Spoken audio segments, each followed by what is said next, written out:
Parneli Jones was someone very special, very nice person. And everybody wanted to race against Parneli Jones.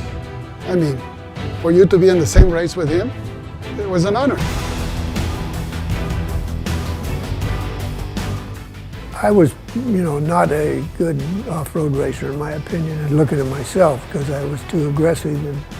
And when you're doing some of the races, even when I started driving old jalopies and stuff, we had as many as 200 cars show up to qualify.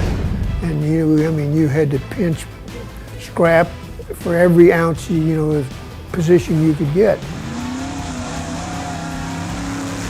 The big thing I had was having self-discipline.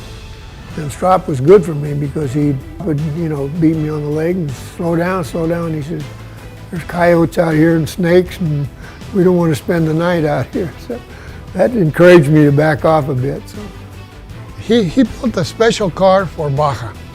He even told me that he narrowed from wheel to wheel, he narrowed it just a little bit so that the track would fit the Mexican road. But he said he never told anybody because he didn't want to be disqualified.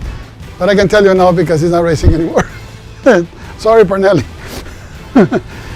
One of our Indy cars had a windshield with a taper on it, like this, so that the airflow would come through that taper and not hit you in the face.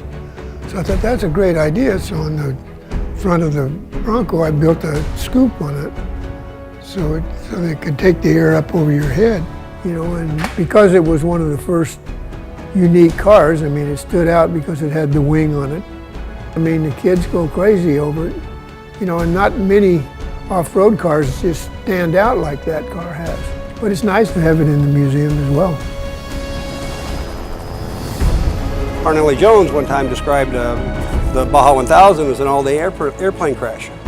And that's basically what it is. If you're in drag racing, you hit the wall, you had a crash. If you're in IndyCar racing, you hit another car or a wall, you had a crash. Off-road racing is an all-day crash. But bottom line, it's the enjoyment of it, and the camaraderie of the whole thing is pretty unique. Obviously the Mexican people were great fans and used to load up my kids' old toys, broken ones and all that stuff, and take them to the orphanage school down there below San Ignacio, And when I laid them out, they'd just look in awe. You could just see their faces light up. And very enjoyable. I wouldn't miss it for part of my life for anything.